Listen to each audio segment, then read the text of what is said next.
Are you serious? Are you serious? Everybody get some coffee and calm down. But Nikki Haley is not calming down.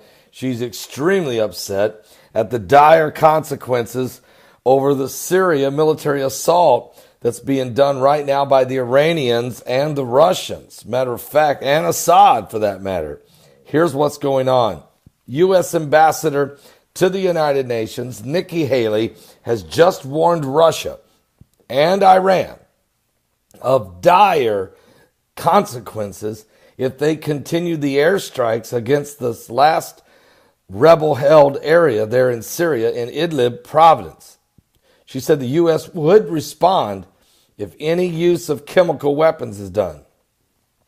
But Russia's ambassador to the United Nations met Haley's threat with a denial that Syria has any chemical weapons, as the United Nations Secretary General warned of a potential bloodbath during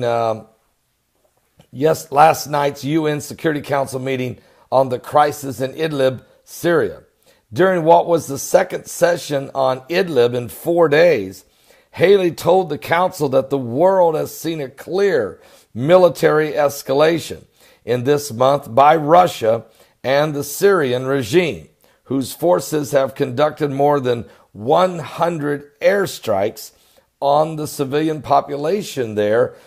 Of course, they're not going for the civilians. They're going for the terrorists, okay? They're going for those that are a part of the of ISIS and some of the other groups that are embedded among the civilians. But the barrel bombs, the rockets, and the artillery in an attempt to retake the last rebel stronghold and holdout there in Idlib during this 7-year war that's been going on in Syria.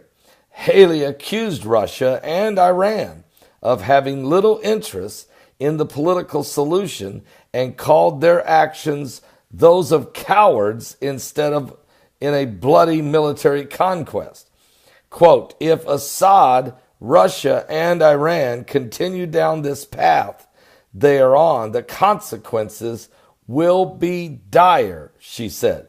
I also want to reiterate what I said last week, Nikki Haley said, to the Assad regime and anyone else contemplating the use of chemical weapons in Syria.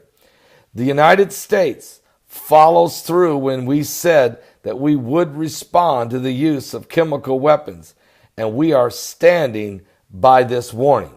Matter of fact, Secretary of Defense James Mad Dog Mattis declined to say whether the United States would take military action against Syrian regime should it use chemical weapons. But he did say Syrian leader Bashar al-Assad has been warned. Now, I'm not going to tell the world ahead of time what we're going to do. It's just not my style, said Mattis, when asked if and what kind of retaliation the United States military would carry out should the regime use chemical weapons in its offensive against Idlib. I never talk about what would come next, Mattis said, but I think that you have to look at the fact that we will abide by the chemical weapons prohibition and support it. When asked what the U.S. has done to prevent their use, Mattis referred to the United States, the United Kingdom, and the French strikes on Syria after the chemical weapon attack back in April. And Assad has been warned, Mattis said. The first time around, he lost 17% of his pointy-nosed Air Force airplanes. And he's been warned, and so we'll see if he's wised up. Now, this is becoming a humanitarian nightmare, and Mattis declined to confirm whether he has been in consultations with the United Kingdom or France on any of the military response so far, but the crisis in Idlib has the potential to unleash a humanitarian nightmare unlike any seen in the blood-soaked Syrian conflict. This Arab Spring has cost so many people their lives in Iraq, in Syria, in Yemen, in Tunisia, in Egypt, in Libya, in Yemen. I mean, it just doesn't end, okay? But certainly Syria. where it's been horrible. Matter of fact, UN Secretary General Antonio Guterres said last night, noting that there's been close to 1 million children that live in Idlib, part of the wave of the internally displaced Syrians who fled there to escape the violence somewhere else in the country. Idlib is the last so-called de-escalation zone in Syria. Guterres said it must not be transformed into a bloodbath. The Russian and Syrian strikes have already displaced more than 30,000 people, and forces are targeting hospitals and other medical facilities. What? So Haley added that pro-regime forces are also conducting ruthless double-tap strikes on civilian volunteers like the White Helmets, in which they strike an area, wait a few moments for the first responders to arrive, and then strike again, killing the emergency responders.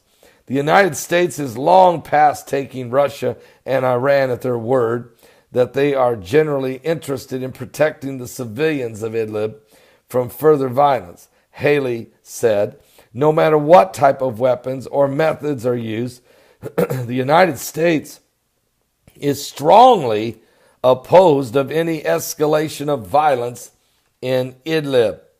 And during his remarks, Russian Ambassador Vasily repeated the claim that Syria has no chemical weapons, and said it would be a folly on a humanitarian and political basis for the Assad regime to use chemical weapons, as it would prompt the U.S. and others to attack inside of Syria. He also blamed the terrorists for forcing the government to move on Idlib, a claim rejected by the United States and other nations, which argue that Russia and Assad regime are using the label to justify their military offensives. Fighting terrorism does not absolve warring parties of their core obligations under international law, says Guterres, who directly appeals to Iran, to Russia, and to Turkey to spare no effort to protect the civilians, preserve basic services such as hospitals, ensure full respect for international humanitarian law. Notice here that the UN Secretary General brings up not only Russia and Iran, but he brings up Turkey. Notice those three nations are the main three that make up the Battle of Gog and Magog.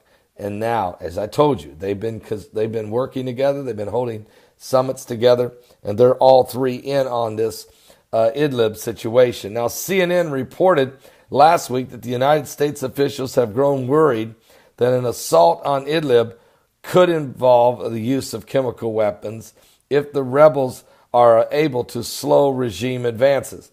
The Assad regime has moved armed helicopters closer to Idlib in recent weeks, according to two defense officials. The United States is concerned they could eventually be used to launch another chemical attack as well as conventional assaults.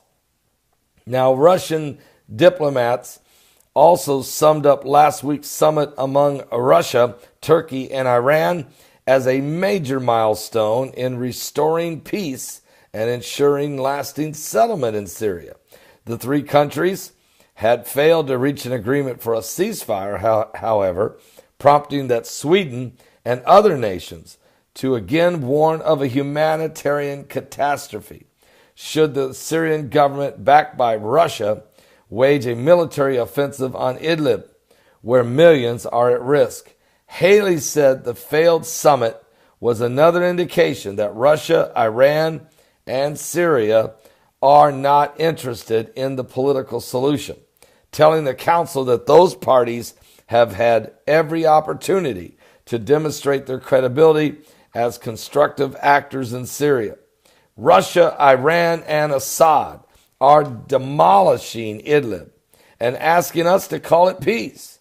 She said, we will know that the Assad regime and its enablers are serious about a political process for peace in Syria, not when they repeat their empty promises, but when they act.